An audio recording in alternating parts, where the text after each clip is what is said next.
नमस्कार, सच्ची रिपोर्ट में आपका स्वागत है और मैं हूं आपके साथ निकिता श्रीवास्तव। आइए रुक करते हैं आज की तमाम बड़ी खबरों का।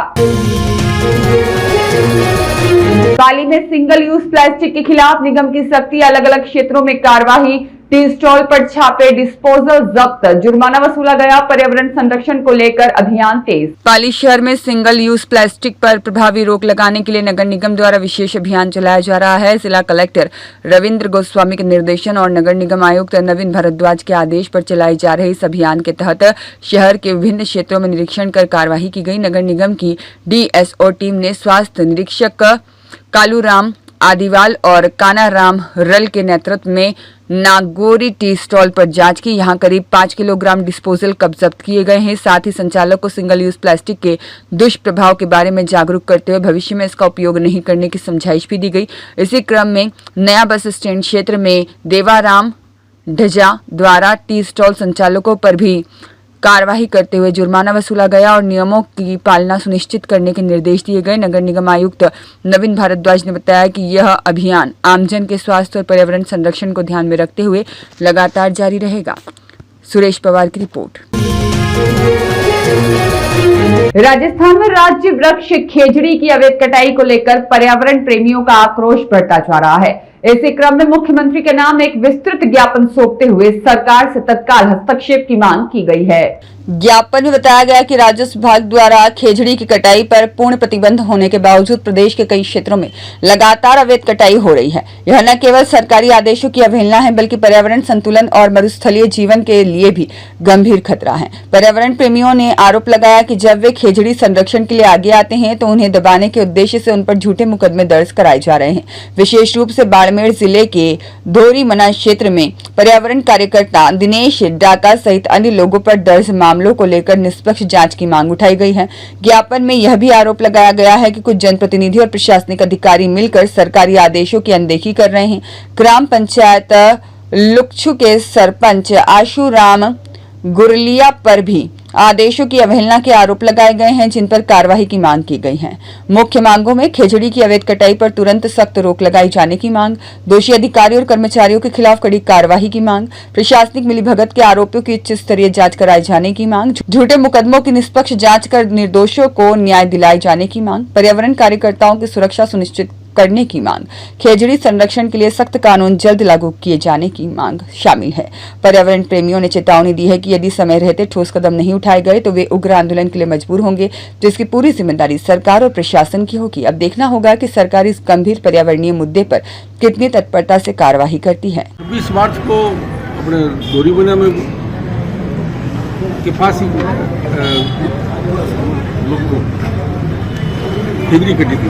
तो उस दिन रात को वहाँ कार्रवाई की। हमारे जो पर्यावरण प्रेमी थे मौके पे पहुंचे और उन्होंने 2 खेजड़ी काट दी थी और रात को ही उन्होंने JCB से और कहीं ले गए थे।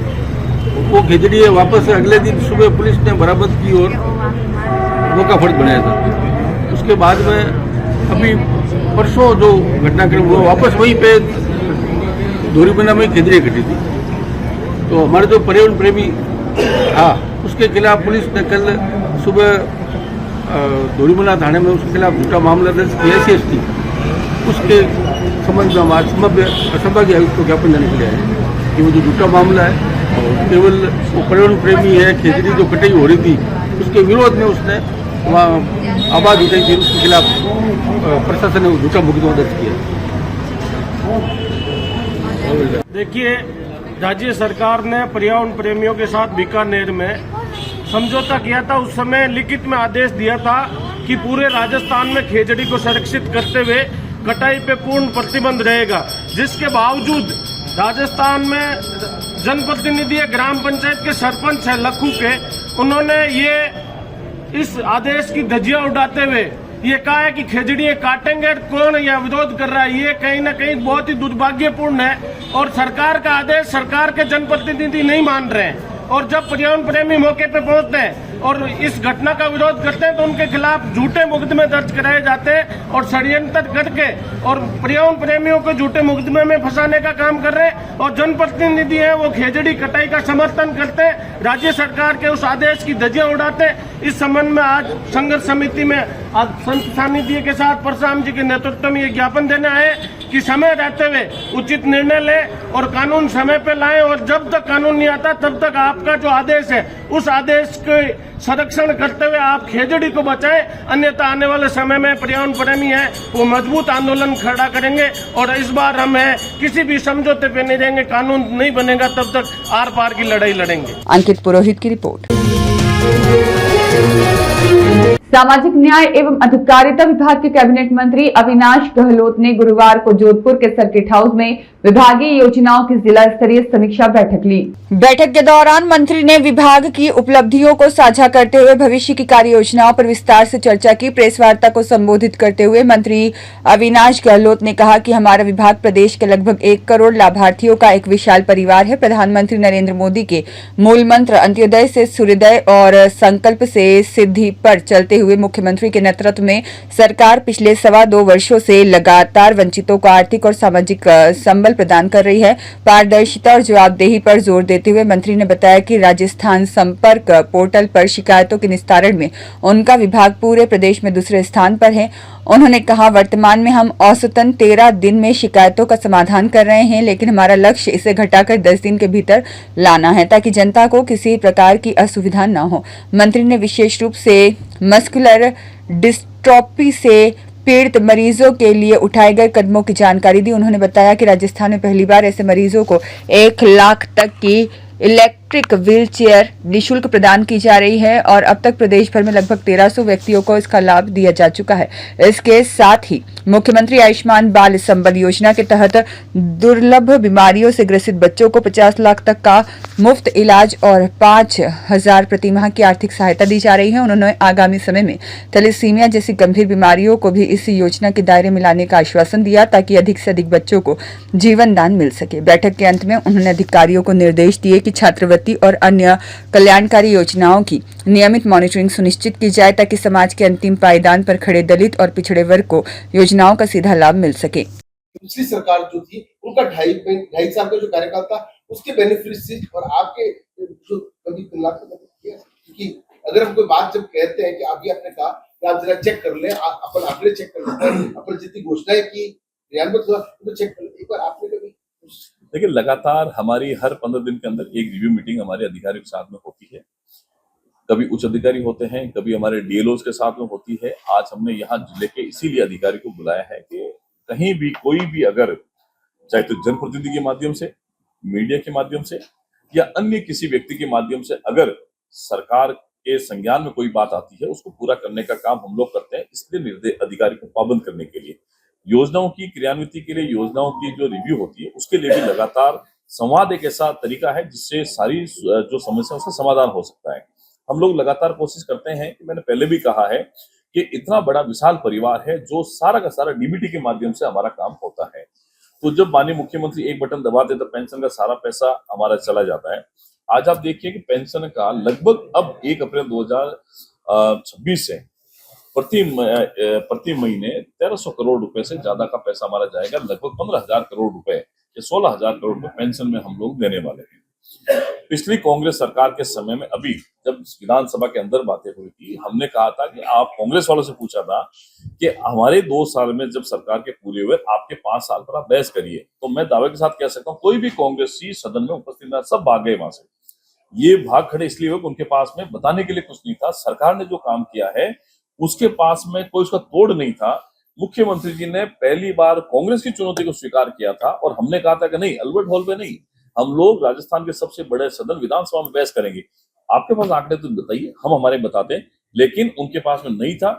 ये राहुल गांधी ने, सोनिया गांधी ने, प्रियंका गांधी ने जो आदेश राजस्थान के कांग्रेस नेताओं को दिया है वैसा ही वो फॉलो करते हैं। और चापलूसी की हद देखिए, अब तो ये हद हो गई कि कांग्रेस वाले इनके जो दामाद हैं रॉबर्ट वाड्रा जी, उनके बेटे को ही सलाम करते हैं, उनको ही प्रणाम करके आते हैं, उनको ही धोख लगा के आते हैं कि आने वाले समय में अपनी कुर्सी कहीं असुरक्षित नहीं हो। इसलिए ये चापलूसी की जो पराकाष्ठा ये कांग्रेस ने गांधी नेहरू परिवार की है। राजस्थान के लिए माननीय मुख्यमंत्री जी का जो संदेश है सिर्फ इतना है कि चाहे कानून व्यवस्था हो, चाहे हमारी ये जो महिलाओं के साथ में, बड़ों के साथ में, व्यापारी के साथ में, किसी भी तरीके की कोई भी अगर योजना आती है उसका लाभ उस तक कैसे पहुंचे, इसके लिए हम चिंता करते हैं। वरना हम लोग राजनीतिक लाभ के लिए कभी ऐसा काम नहीं करते हैं। और आपको एक बात भी बताऊं, सरकार ने बनने के बाद में महीने, 2 महीने, 3 महीने के अंदर अंदर हमारे कैंप शुरू कर दिए थे। उस समय कोई चुनाव नहीं थे। अब हमारे फिर कैंप है। हम लोगों ने गांव के विकास का रोड मैप बनाने के लिए ग्राम पंचायतों के वार्ड की रूपरेखा बनानी शुरू करी है। नगर निकाय क्षेत्र में नगरों उसके वार्ड की रूपरेखा तैयार करी, उसका प्रपोजल बना के रोड मैप बना करके सरकार को देंगे। अभियान 15 मई तक चलेगा। तो हम लोग ग्रामीण विकास और शहरी विकास के माध्यम से प्रदेश को आगे बढ़ाना चाहते हैं, जिसके लिए मुख्यमंत्री तत्पर है। और मैं आपसे भी आग्रह करूंगा कि अपने शहर में, पंचायतों में अगर कहीं कोई आपको लगता है कि सरकार के माध्यम से काम पूरा होना है, उस पर आप लोग हमें जरूर बताएं ताकि हम लोग उसको भी पूरा कर सकें। सर फीडबैक तो आता होगा, पश्चिम बंगाल और असम की बात करें तो वहाँ क्या की प्रचंड बहुमत के साथ में मोदी जी के नेतृत्व में एनडीए की सरकार बनेगी। आसाम हो चाहे हमारा पश्चिम बंगाल हो, जिस तरीके से वहां पिछले पश्चिम बंगाल की बात करें तो जो टीएमसी की सरकार है, जो अत्याचार की पराकाष्ठा हो गई, उससे वहां की जनता त्रस्त है। आपके जो पोल बता रहे हैं उसमें भी बीजेपी को बहुमत बता रहे हैं। और आसाम में वहां पहले से अधिक मेजोरिटी के साथ में हम लोग सरकार बनाएंगे। तो जो इन 4 स्टेट में है वहां पर हम लोग बहुत अच्छी स्थिति में सरकार बनाएंगे। सर एक सवाल ये है कि आपने बोला कि बजट घोषणाएं जब पिछली सरकार की, उसको लेकर हम लोग काम करें, लेकिन वर्तमान में जोधपुर में पिछली सरकार की जो घोषणाएं हैं उस पर ना तो वर्तमान सरकार ध्यान देंगे, चाहे हम फिजिकल कॉलेज के अंदर जो इतना बड़ा स्टेडियम जो बनाया हुआ है, एक बड़ी यूनिवर्सिटी स्थापित की थी, यहाँ पर खिलाड़ियों को अच्छा अपॉर्चुनिटी मिलेगी, लेकिन वहाँ पर सरकार के आपके मंत्री विजिट करते हैं, उसके बाद में वहाँ पर कोई इम्प्लीमेंटेशन नहीं होता। उसको फिजिकल कॉलेज के अंदर स्पोर्ट्स यूनिवर्सिटी का इंतजार करते हैं, बहुत सालों से सारे काम पेंडिंग कर रहे हैं। सारा काम मतलब एक प्रकार से सरकार की ओर से सरकार से किया गया, लेकिन वर्तमान सरकार आपको कोई ध्यान ही नहीं दे रही। देखिए ऐसा नहीं है, जोधपुर राजस्थान से बाहर नहीं है, जोधपुर भी राजस्थान का एक हिस्सा है। मैं कह रहा हूँ कि जितने विधायकों ने अपने अपने क्षेत्र के लिए माननीय मुख्यमंत्री से जो मांगा है, माननीय मुख्यमंत्री ने उसको पूरा किया है। किसी भी विधानसभा में मेरी गारंटी है कि कोई भी विधानसभा में एक भी ऐसा काम नहीं होगा जो सरकार ने नहीं दिया है। जो माननीय विधायकों ने, जनप्रतिनिधि जो सरकार से मांगा है, उस काम को पूरा दिया है। फिर भी आपके माध्यम से मैं ये कहना चाहूंगा, जिस स्पोर्ट्स फिजिकल कॉलेज के स्पोर्ट्स यूनिवर्सिटी उसके गेम्स की आप बात कर रहे हैं, मैं उसका पता लगा के निश्चित ही हम माननीय मुख्यमंत्री के संज्ञान में लाएंगे और उसको जल्दी पूरा करने का प्रयास करेंगे। मंत्री जी रिफाइनरी पर तैयार हो चुकी है, देखिए पूर्ववर्ती वसुंधरा जी के सरकार में जब इस रिफाइनरी का शिलान्यास हुआ था और उसके बाद में कांग्रेस की सरकार ने, हमने काम चालू किया, कांग्रेस की सरकार ने लटकाए रखा। अब हमारा सौभाग्य राजस्थान का कि इसी 21 अप्रैल को विश्व के सबसे बड़े नेता, आधुनिक भारत के निर्माता माननीय प्रधानमंत्री मोदी जी का आगमन इसी 55 में पश्चिमी राजस्थान में हो रहा है। उनके कर कमलों से इस रिफाइनरी का उद्घाटन होगा। लगभग 1 लाख करोड़ की इस योजना का, जो मुझे लगता है राजस्थान की सबसे बड़ी योजनाओं में से एक है, हम लोग बड़ी बेसब्री से इंतजार कर रहे हैं। माननीय प्रधानमंत्री का स्वागत करेंगे। इस रिफाइनरी के उद्घाटन के बाद में पेट्रोकेमिकल्स के लेकर से बहुत सारा हमारा जो रोजगार का अवसर है वो भी बढ़ने वाला है। एक बात मैं और कहूंगा कि हम लोग, राजस्थान सरकार ने तय किया वाटरवेज बनाने के लिए, कांडला जो गुजरात की तरफ से आता है वहां से लेकर के जालोर तक एक वाटरवेज बनेगा, जिसमें नहर आएगी, वहां तक जहाज आएंगे और जो सामान है जिसको हम लोग ट्रांसपोर्ट करते हैं वो वहां तक आएगा, जालोर तक। मुझे लगता है इससे पहले सरकारें बहुत थी, उन्होंने कोई ध्यान नहीं दिया था। ये इंतजार शास्त्र नहीं होता, ये कर्म शास्त्र होता है। जब व्यक्ति रात को अकेले में बैठ के सोचता है कि मुझे राजस्थान के लिए क्या करना, तब ये वाटरवेज जैसी स्कीम जो है वो राजस्थान की जब आएगी तो राजस्थान का अलग ही नजारा होगा, उसका फायदा आम लोगों को मिलने वाला है। पेयजल की समस्या तो सरकार है,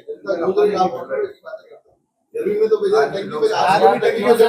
देखिए ऐसा है, ये बात सही है, ये बात सही है कि राजस्थान में 40% हिस्से को पानी के लिए जो रामजल सेतु योजना लागू की गई है उसका काम चल रहा है। सिक्कर शेखावटी के अंदर जो यमुना जल समझौता है उसमें 32,000 करोड़ का प्रोविजन हो गया। अब हमारा पश्चिमी राजस्थान जो है उसमें पानी की दिक्कत है, इसमें कोई दोहराए नहीं। यहाँ जोधपुर में कायला में जिनसे पानी की सप्लाई होती है, हम लोगों ने, सब लोगों ने, जो पश्चिमी राजस्थान के माननीय विधायक हैं उन सब सदस्यों ने मिलकर के माननीय मुख्यमंत्री को कहा है अब सिर्फ और सिर्फ पश्चिमी राजस्थान में एक ऐसी योजना को लाया जाए जो इसकी जीवन रेखा बन सके पश्चिमी राजस्थान की। उसके लिए हम लोग प्रयास कर रहे हैं और हम लोग पीएचडी विभाग जो है उसकी भी मुख्यमंत्री ने उनको छूट दे रखी है कि जहां भी अगर पानी के कोई लीकेज है लाइन के, उसको ठीक करें, नई लाइन है उसको लीकेज करें। आधे से ज्यादा दिक्कत पूर्व की सरकार की जेजेएम के कारण से हुई थी, आज भी आप देख रहे हैं वहां कांग्रेस सरकार के मंत्री से लेकर के चीफ इंजीनियर से लेकर के एक्शन से लेकर के बहुत सारे लोग जेल के अंदर, क्योंकि उन्होंने जेल में घोटाला किया था। अब इतने बड़े घोटाले को जब केंद्र सरकार ने पैसा दिया था, उसका भ्रष्टाचार कहीं के होता उसको समेटने में थोड़ा टाइम लगता है, लेकिन फिर भी सरकार की प्राथमिकता होती है कि पेयजल, बिजली, सड़क, आवास, खाद्यान्न, ये सारी चीजें जो मूलभूत आवश्यकताओं में आती है उसको पूरा करे। और हम इस गर्मी में कंटीजेंसी प्लान को स्वीकृत कर चुके हैं और इस कंटीजेंसी प्लान के माध्यम से जोधपुर में पानी की, पेयजल की कोई दिक्कत हम आने नहीं देंगे। अंकित पुरोहित की रिपोर्ट। पाली शहर में एक बंद मकान में मां और 2 बेटों के शव मिले हैं। 2 दिन से गेट मकान का अंदर से बंद था। पड़ोसियों को मकान से बदबू आने की सूचना पर पुलिस मौके पर पहुंची। गेट तोड़कर अंदर पहुंची तो 3 शव पड़े हुए थे। घटना की जानकारी फैलते ही मकान के बाहर लोगों की भीड़ जुट गई। मौके से सुसाइड नोट भी मिला। मामला औद्योगिक नगर थाना क्षेत्र के जोधपुर रोड स्थित आशापुरा टाउनशिप का है। गुरुवार शाम 6 बजे का है, जहां FSL और MOB की टीम को भी मौके पर बुलाया गया। मृतकों की पहचान शांति देवी 65 वर्ष, नरपत लाल 34 वर्ष और रघुवीर 26 वर्ष के रूप में हुई है। मां बेटों की मौत के कारणों का अभी कोई खुलासा नहीं हुआ है। मौत से पहले तीनों ने अपने रिश्तेदारों को आधार कार्ड और फोटो भेजे थे। पुलिस फिलहाल पूरे मामले की जांच में जुटी है। आसपास के लोगों से भी पूछताछ की जा रही है। CO सिटी मदन सिंह ने बताया कि शाम करीब 5 बजे सूचना मिली कि रिश्तेदार फोन नहीं उठा रहे हैं और मकान का गेट अंदर से बंद है। पुलिस मौके पर पहुंची तो मां और उनके 2 बेटों की बॉडी फर्श पर पड़ी मिली। तीनों की बॉडी फिलहाल बांगड़ हॉस्पिटल की मोर्चरी में रखवा दी गई है। मौके से 2 मोबाइल और एक नोट भी मिला है। मामले की जांच जारी है। मौसेरे भाई लक्ष्मण ने बताया कि मुझे 8 अप्रैल सुबह 10:43 पर फोन आया था। मुझे हॉस्पिटल ले जाने को कहा गया था। रात को मैंने यहाँ किसी को भेजा तो दरवाजा बंद मिला। इसके बाद रात भर फोन किया लेकिन किसी ने फोन नहीं उठाया और सुबह 11 बजे तक फोन पर रिंग जा रही थी। इसके बाद हम यहाँ पहुंचे तो मकान बंद था और बाइक बाहर खड़ी थी। मौसी शांति देवी की एक बेटी है जो अपने ससुराल में रहती और यहाँ अक्सर नहीं आती। नरपत को सीने में कोई बीमारी थी जिसके कारण उसने काम पर जाना छोड़ दिया था। दोनों भाइयों की शादी भी नहीं हुई थी। मौसी शांति देवी को बच्चों की शादी की चिंता रहती थी। सुरेश पवार की रिपोर्ट।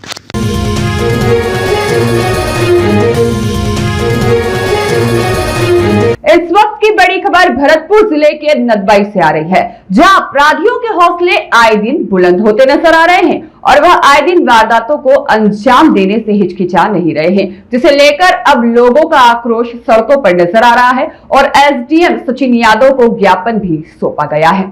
आइए अब इसी पूरे मामले से हमें रूबरू कराने के लिए हमारे साथ जुड़ चुके हैं हमारे संवाददाता रामेश्वर फौजदार। रामेश्वर जी, बताइए आखिर क्या है पूरा मामला और किस तरीके से व्यापारियों में भय का माहौल है और व्यापारियों का गुस्सा सड़कों पर आ रहा है? जी निकिता, मैं आपको बताना चाहता हूँ कि यहाँ भरतपुर जिले के जो नदवई है वहाँ आए दिन वारदात हो रही है, जिसमें पुलिस विभाग पर काफी सवालियन उठ रहे हैं। जो 25 मार्च को एक 60 लाख रुपए की लूट हुई और साथ में उस व्यापारी का मर्डर भी किया गया था। जी। साथ में उसका अभी तक कोई खुलासा भी नहीं हुआ है और उसके उपरांत अभी हाल ही में और एक 5 किलोग्राम जो चांदी है, 5 किलो चांदी की फिर से एक वारदात को अंजाम दिया है, जिसमें जो CCTV कैमरे लगे थे जी। उनको तोड़ करके और शटर फिर ओपन किए और तब जाके उसमें चोरी की है। तो इस तरीके से लगातार चोरियां हो रही हैं, मर्डर हो रहे हैं। इस बात को लेके व्यापारियों में काफी रोष है। उन्हें काली पट्टी बांध करके जो SDM ऑफिस जा करके सचिन यादव हैं जी वहाँ उनको ज्ञापन दिया है और उन्होंने काफी आश्वासन दिया है। इधर पुलिस अधीक्षक कल मौके पे भी पहुंचे।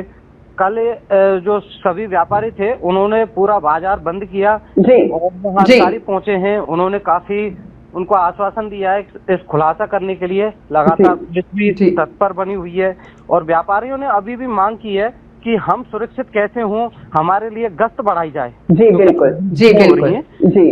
इस बात को लेकर सभी व्यापारियों को काफी रोष है, भय व्याप्त है।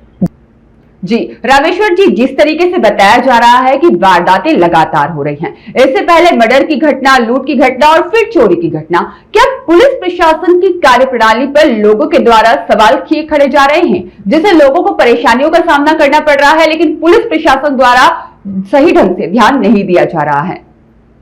नहीं, ऐसा है निकिता जी, लगातार पुलिस भी उन बदमाशों को ढूंढने में लगी हुई है। लगातार उनके लिए अधिकारी उनकी जो जांच कर रही है, किस तरीका से उनके फुटेज निकाले जा रहे हैं। जी जो कई बार अधिकारी, खुद पुलिस अधीक्षक इसका पूरा जो घटना है उसके ऊपर पूरा ध्यान दे रहे हैं, लेकिन अभी तक कोई खुलासा नहीं हुआ है। जी बिल्कुल। जी रामेश्वर जी, जिस तरीके से आप बता रहे हैं कि पुलिस अधीक्षक स्वयं इन चीजों की मॉनिटरिंग कर रहे हैं, लेकिन व्यापारियों में फिर भी भय का माहौल है। व्यापारियों ने आखिर क्या मांग एसडीएम से की है? अभी आज जो ज्ञापन दिया है, जो उपखंड अधिकारी नदबई उपखंड अधिकारी सचिन यादव हैं, उनको आज व्यापारियों ने ज्ञापन में यही दिया है, उनसे मांग की है कि हमारे लिए एक गश्त बढ़ाई जाए। जो यहाँ जगह से जो सीसीटीवी कैमरे जो हैं उनको तोड़ रहे हैं, शटरों को तोड़ रहे हैं और आए दिन मतलब खुले में गोली चलाई जा रही है, तो उनका कम से कम जब गश्त बढ़ेगी तो उससे क्या सुरक्षा बढ़ जाएगी, भय बढ़ेगा। बिल्कुल, चोरों में, अपराधियों में भय बढ़ेगा। तो फिर जाके यही ज्ञापन दिया है और जो एसडीएम है सचिन यादव, उन्होंने पूरा आश्वासन दिया है सुरक्षा। जी बिल्कुल। रामेश्वर जी, आपका बहुत बहुत धन्यवाद हमसे जुड़ने के लिए, हमें मामले से रूबरू कराने के लिए। जो पिछले कुछ दिनों से घटनाएं हो रही हैं और वाकई में मैंने कल भी बताया था कि बहुत दुर्भाग्यपूर्ण और दुखदायी घटनाएं हैं जो यहाँ घटित हो रही हैं और व्यापारी वर्ग में और आमजन में पुलिस प्रशासन के प्रति जो आक्रोश है और जो पीड़ा आप लोगों ने झेली है, उससे वाकई में मुझे भी काफ़ी गहरी चोट लगी है और इस समय जो माहौल है नदबई में वो चिंताजनक है और उसके लिए कल भी पुलिस की तरफ से, एसपी साहब की तरफ से कार्रवाई हुई है। जो दोषी अधिकारी कर्मचारी थे उनके विरुद्ध उन्होंने कार्रवाई की और निलंबित भी किया।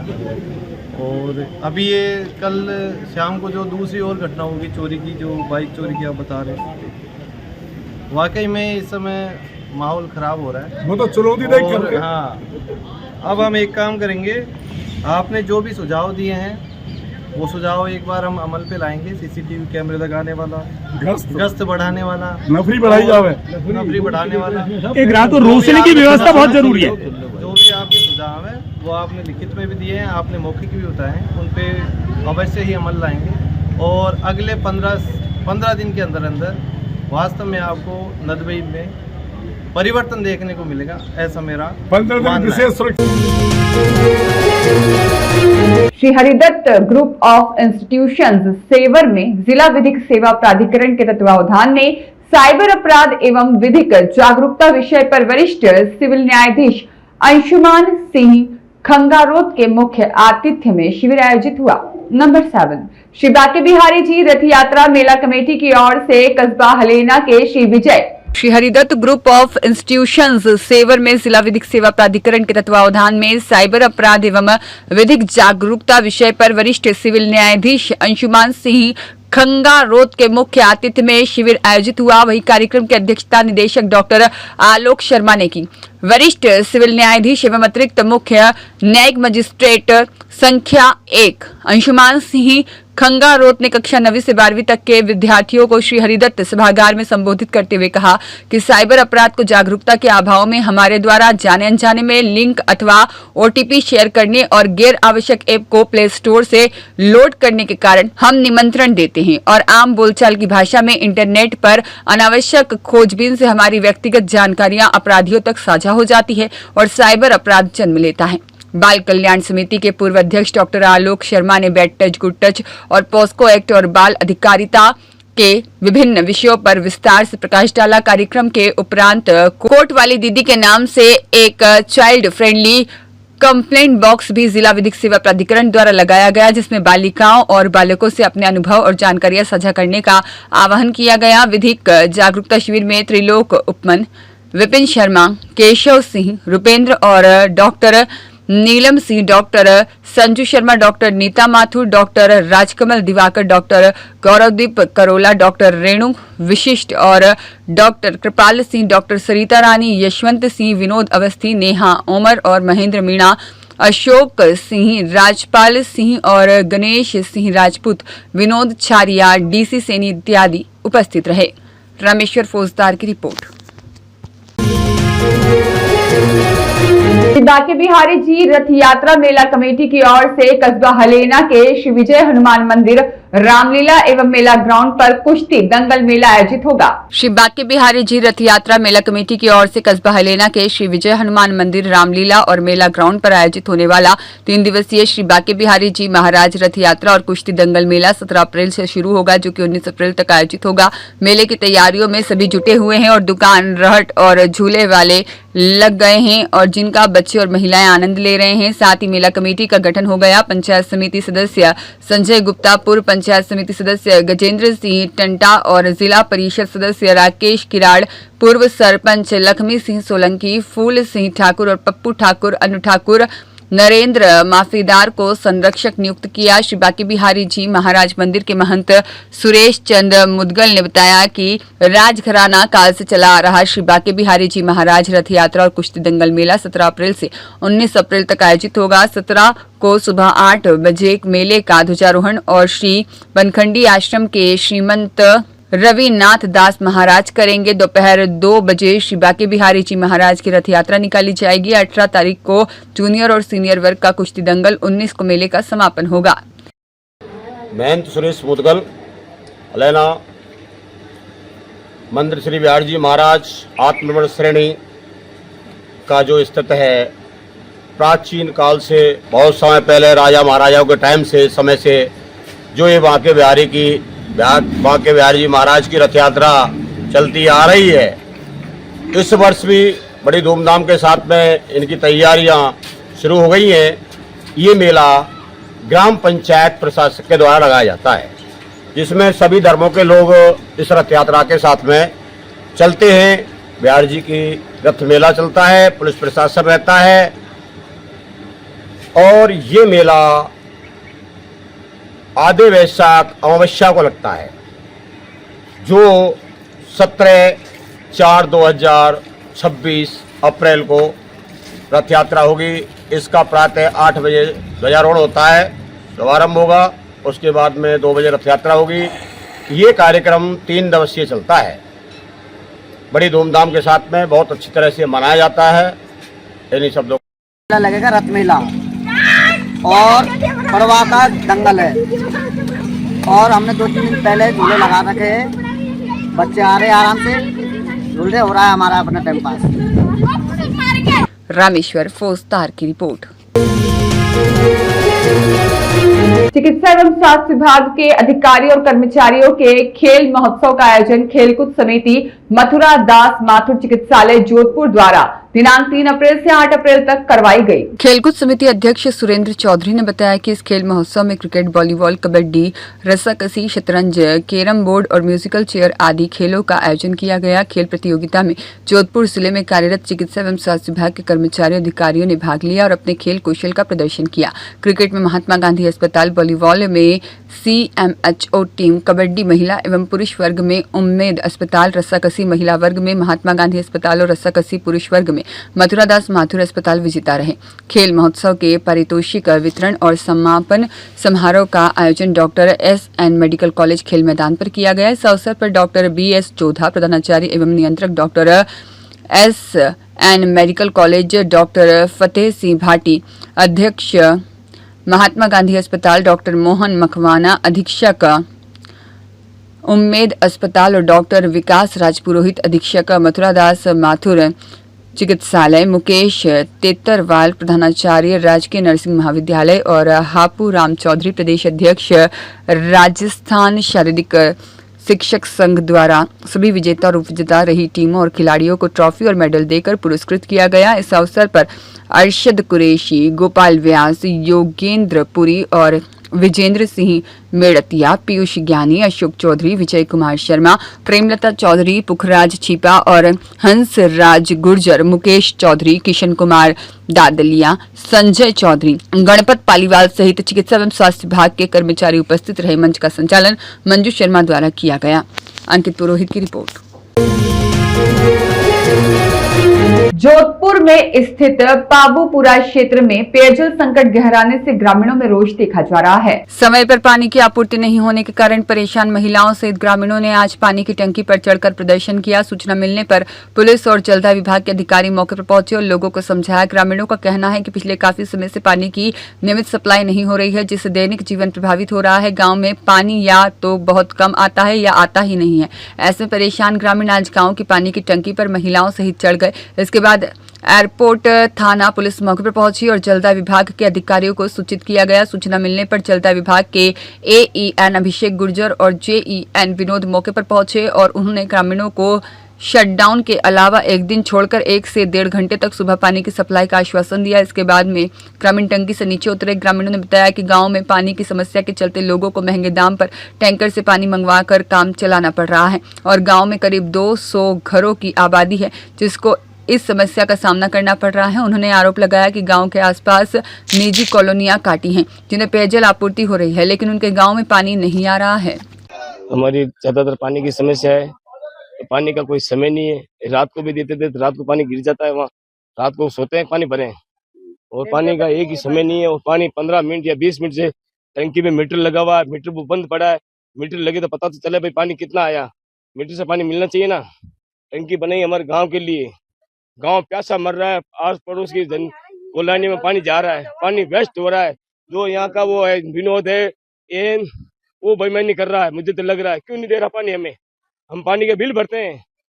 हमारे गांव में ऐसे कोई चोर नहीं है, सब मीटर लगाए हुए हैं। ठीक है, कोई गरीब आदमी नहीं है, बाकी 100% मीटर लगे हुए हैं, पानी के बिल भरते हैं। पानी की समस्या है और काफी समय से चल रही है, जिसकी वजह से आज ये हमारी महिलाएं आगे आकर यहाँ पर धरना प्रदर्शन कर रही है, यहाँ पे पानी की टंकी के पास में। और यहाँ पे कम से कम 6 से 7 हजार की पॉपुलेशन है।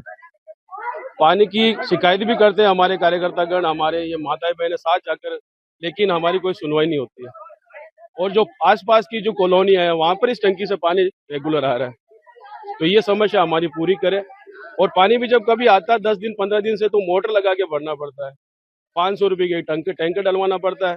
बिजली का बिल अलग से आता है, वो अलग है मोटर चलाने पर। तो हमारी ये दिक्कत, हम जल विभाग से निवेदन करते हैं कि हमारी ये दिक्कत पूरी करें और समय पे पानी दे हमें। प्रदर्शन करने से हमारे यहाँ पाबूपुरा एरिया में पानी आने, जल विभाग थोड़ा एक्शन लेगा और सोचेगा कि है ना पानी दे, क्योंकि पानी रेगुलर बिल्कुल नहीं आ रहा है। हमको पानी रेगुलर चलो एक दिन छोड़ के दे, लेकिन टाइम टू टाइम दे कि 1 घंटा 1.5 घंटा या 45 मिनट। हफ्ते भर बाद पानी आया है। 30 मिनट उसने पानी जल विभाग ने यहाँ दिया है।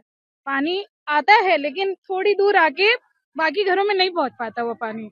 और हम टैंकर आए दिन डलवा रहे हैं, 2 दिन बाद छोड़ के टैंकर। हम इससे सहमत नहीं है कि हम रोज टैंकर डलवा पाए, तो हमको आज पानी चाहिए। अभी आप पानी खुलवाइए और हमको पानी का टाइम।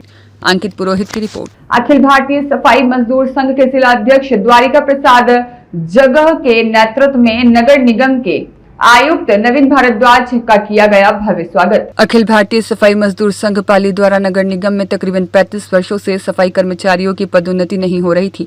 पदोन्नति करवाने के लिए काफी लंबे समय से अखिल भारतीय सफाई मजदूर संघ संघर्ष करता आ रहा है, जिसके फलस्वरूप नगर निगम आयुक्त नवीन भारद्वाज ने यूनियन की मांग को ध्यान में रखते हुए सफाई कर्मचारियों की पदोन्नति का स्वास्थ्य जमादार का आदेश जारी दिनांक 6 अप्रैल 2026 को कर दिया है। पदोन्नति किए जाने पर संघ द्वारा आयुक्त नगर निगम नवीन भारद्वाज को माला और सफा पहनाकर मुंह मीठा कराकर स्वागत किया गया। इस मौके पर संघ के पदाधिकारी द्वारा द्वारिका प्रसाद जावा, देवा राम सहित सभी यूनियन के सदस्यों द्वारा उनका स्वागत किया गया। उपस्थित रहे सुरेश पवार की रिपोर्ट। तखतगढ़ के खेड़ावास उद्यान के पास देर शाम बेहोशी की हालत में मिली महिला। सूचना पर पहुंची पुलिस ने गंभीर हालत में अस्पताल में भर्ती कराया। जांच में जहरीले पदार्थ का सेवन करने का मामला आया सामने। गुरुवार की देर शाम को तखतगढ़ कस्बे के खेड़ावास नेहरू उद्यान के सामने एक महिला द्वारा जहरीले पदार्थ का सेवन करने से बेहोशी की हालत में पड़ी होने का मामला सामने आने की घटना की सूचना मिलते ही थानाधिकारी Shaitan Singh Charan, head constable Jagdish Bishnoi police team के साथ मौके पर पहुंचे और महिला को तत्काल पुलिस वाहन से सामुदायिक स्वास्थ्य केंद्र तखतगढ़ पहुंचाया गया। अस्पताल में चिकित्सक प्रभारी डॉक्टर सुरेश सिरवी के नेतृत्व में डॉक्टरों की टीम द्वारा महिला का उपचार किया गया। महिला की हालत को देखते हुए पुलिस की लगातार निगरानी रखी जा रही है। प्रारंभिक जांच में मामला प्रेम विवाह से जुड़ा बताया जा रहा है। जानकारी के अनुसार महिला की शादी वर्ष 2019 में हुई थी। हालांकि घटना के वास्तविक कारणों का अभी तक स्पष्ट खुलासा नहीं हुआ है। फिलहाल पुलिस पूरे मामले की गंभीरता से जांच कर रही है और महिला के परिजनों और आसपास के लोगों से पूछताछ कर रही है ताकि घटना के पीछे के कारणों का पता लगाया जा सके। खीमाराम मेवाड़ा की रिपोर्ट। मारवाड़ जंक्शन उपखंड के सिंचाणा गांव में आई माता मंदिर 33वीं वर्षगांठ महोत्सव का आयोजन हुआ। मंदिर में जाजम स्थापना, गो पूजा और तुलसी पूजा के साथ हुआ कार्यक्रम के दौरान आचार्य और पंडितों के सानिध्य में हवन, भक्ति, संध्या और वर्षगांठ निमित्त बोलियों का आयोजन किया गया। भजन कलाकारों और उनकी टीमों द्वारा रंगारंग प्रस्तुतियां दी गई। कार्यक्रम में गाजे बाजे के साथ आई माता धर्म रथ यात्रा, वेल टिकने और सिरवी समाज धर्म गुरु माधव सिंह दीवान के बधावना हुआ और आज यज्ञ अनुष्ठान, गणेश जी की मूर्ति स्थापना, विभिन्न संतों के स्वागत कार्यक्रम और शोभा कलश यात्रा निकाली गई। महोत्सव के विधि विधान के पश्चात महाप्रसादी का आयोजन किया गया। इस मौके पर विधायक केसराम चौधरी सहित स्थानीय जनप्रतिनिधि उपस्थित थे। सुरेश पवार की रिपोर्ट। जिला प्रभारी मंत्री खरारा गुरुवार को साइन पाली सर्किट हाउस पहुंचे। उन्होंने सर्किट हाउस में अधिकारियों से जिले के विकास कामों पर चर्चा कर आवश्यक निर्देश दिए। इस अवसर पर जिला कलेक्टर, जिला पुलिस अधीक्षक मोनिका सेन, प्रशिक्षु IAS बिरजू गोपाल, अतिरिक्त कलेक्टर डॉक्टर बजरंग सिंह, अतिरिक्त कलेक्टर ओम प्रभा और CEO मुकेश चौधरी, नगर निगम आयुक्त नवीन भारद्वाज और अन्य मौजूद रहे। सुरेश पवार की रिपोर्ट। अतिरिक्त ब्लॉक शिक्षा अधिकारी ने अनेक विद्यालयों के प्रवेश उत्सव कार्यक्रमों का किया निरीक्षण। मारवाड़ जंक्शन के अतिरिक्त ब्लॉक शिक्षा अधिकारी मिश्री लाल बंजारा ने प्रवेश उत्सव कार्यक्रम को लेकर अनेक विद्यालयों का सघन निरीक्षण किया। इस अवसर पर सर्वेकर्ताओं के सर्वे की जानकारी, प्रगति रिपोर्ट की समीक्षा कर निर्देश प्रदान किए। विद्यालय में प्रवेश योग्य छात्रों को जोड़ने, नामांकन वृद्धि के लिए निर्देश जारी किए और बंजारा द्वारा आउवा, देवली, जोजावर, धनला, जानूदा गांव के सरकारी विद्यालयों का निरीक्षण कर प्रवेश उत्सव कार्यक्रम का निरीक्षण किया गया।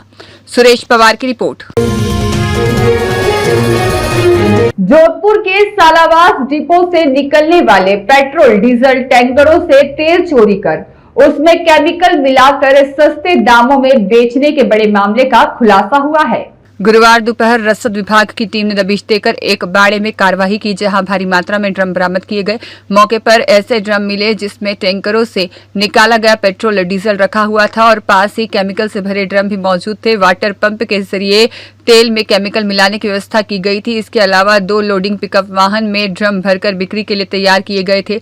रसद विभाग ने मौके से सैंपल लेकर जांच शुरू कर दी है। सूत्रों के अनुसार 3 अलग अलग जगह पर कार्रवाई की गई, जिनमें एक स्थान पर BPCL का टैंकर से तेल निकालते हुए पकड़े गए हैं। हालांकि पूछताछ के दौरान रसद विभाग के अधिकारी ने केवल एक बाड़े में कार्रवाई की पुष्टि की और बताया कि पिछले कुछ समय से इस तरह की शिकायतें मिल रही थी। बताया जा रहा है कि सालावास डिपो से निकलने वाले टैंकरों से चोरी किया गया तेल केमिकल मिलाकर सस्ते दामों में बेचा जा रहा था। इस मिलावटी तेल के कारण वाहनों के इंजन खराब होने की घटनाएं भी सामने आई हैं। गिरोह टैंकर से जितना तेल निकालता उतनी ही मात्रा में केमिकल मिलाकर वापस भर देता, जिससे मिलावटी तेल पेट्रोल पंप तक भी पहुंच जाता। इस तरह की घटनाओं पर पहले भी पुलिस कार्रवाई कर चुकी है और कई टैंकर पकड़े जा चुके हैं। बावजूद इसके चोरी की वारदातें थमने का नाम नहीं ले रही हैं। तेल चोरी के दौरान आगजनी की घटनाएं भी हो चुकी हैं, जिसमें टैंकर जलने के साथ एक ड्राइवर की जलकर मौत भी हो चुकी है। जोधपुर कमिश्नरेट की स्पेशल टीम भी पहले इस गिरोह के खिलाफ कार्रवाई कर चुकी है। जानकारी के मुताबिक सालावास से निकलने वाले टैंकरों के रूट पर बोरानाड़ा रोड, ओसिया, मथानिया, नागौर रोड और पाली रोड पर ऐसे बाड़े बनाए गए हैं जहां यह अवैध गतिविधियां संचालित हो रही हैं। अंकित पुरोहित की रिपोर्ट। मारवाड़ क्षेत्र में हो रही लगातार लूट हत्या की घटनाओं को लेकर आक्रोशित पूर्व विधायक ने पाली SP को सौंपा ज्ञापन। मारवाड़ जंक्शन क्षेत्र में लगातार हो रही लूट, चोरी, हत्या की घटनाओं को लेकर आक्रोश बढ़ता जा रहा है। आज पूर्व विधायक खुशवीर सिंह जोजावर ने पुलिस अधीक्षक मोनिका सेन को ज्ञापन सौंपकर व्यवस्था सुधारने की मांग की। ज्ञापन में बताया गया कि मारवाड़ जंक्शन थाना क्षेत्र के कराड़ी गांव में बुजुर्ग महिला प्यारी देवी की निर्मम हत्या कर दी गई। 7 दिन बीत जाने के बाद भी पुलिस खाली हाथ है। तुरंत प्रभाव से हत्याकांड का खुलासा करने और आरोपियों को गिरफ्तार करने की मांग की गई। पूर्व विधायक ने ज्ञापन में बताया कि क्षेत्र में लगातार हो रही आपराधिक घटनाओं से ग्रामीणों में आक्रोश है, भय का माहौल है। हालात ऐसे हो गए हैं, ग्रामीणों और महिलाओं को घर से बाहर निकलना भी खतरा महसूस हो रहा है। उन्होंने पुलिस प्रशासन से मांग की कि मारवाड़ जंक्शन क्षेत्र में हुई इस घटना में तुरंत प्रभाव से आरोपियों को गिरफ्तार किया जाए, अन्यथा 3 दिन बाद विशाल धरना प्रदर्शन किया जाएगा। अभी हाल ही में मारवाड़ विधानसभा क्षेत्र पुलिस स्टेशन मारवाड़ जंक्शन में कराड़ी गांव में दिन दहाड़े निर्मम हत्या हुई एक महिला की, और उस बात को 10 दिन से अधिक हो चुके हैं और अभी तक कोई सुराग नहीं मिला। पिछले 3-4 दिनों से ग्रामीण महिलाएं हमें सूचना दे रही है, हमारे से संपर्क कर रहे हैं कि साहब दिन में हम गांव से बाहर निकलना हमारा मुश्किल हो गया, इतना भय व्याप्त है, विशेषकर महिलाओं में, माताओं बहनों में। दिन में एक गांव से दूसरे गांव या कुएं पे भी अकेली महिला बाहर नहीं निकल सकती है, जो साथ में भी नहीं निकल सकती है। तो हम एसपी मैडम को ज्ञापन देने के लिए आए हैं। हमारे कांग्रेस ने तय किया है, हमारे सभी मारवाड़ जंक्शन ब्लॉक अध्यक्ष, मंडल अध्यक्ष, हमारे जिला कांग्रेस के पूर्व उपाध्यक्ष, सभी हम मिलके और एक ज्ञापन दे रहे हैं। इससे पूर्व में भी सीपी समाज की पाली जिले में कई ऐसी घटनाएं हो चुकी है। रामपुरा कला में 2 मर्डर हुए, उसका भी अभी तक खुलासा नहीं हुआ, लंबा समय हो गया। और लूट हुई मारवाड़ विधानसभा क्षेत्र में, दिन दहाड़े एक महिला को बांध के लूट के ले गए पूरा माल, वो भी आज दिन तक नहीं खुल पाया। एक चोरी हुई, बहुत बड़ी चोरी हुई, वो भी नहीं खुल पाई है। तो इसलिए हम सब मिलके ये तय किया कि पुलिस में जो सहयोग हमारा होगा हम पुलिस को देने के लिए तैयार हैं, लेकिन ये चोरी, ये जो मर्डर हुआ है, मुलजिमों को शीघ्र अतिशीघ्र पकड़े ताकि जो लोगों में भय व्याप्त है, भय मुक्त हो जाए हम, इसीलिए हमारे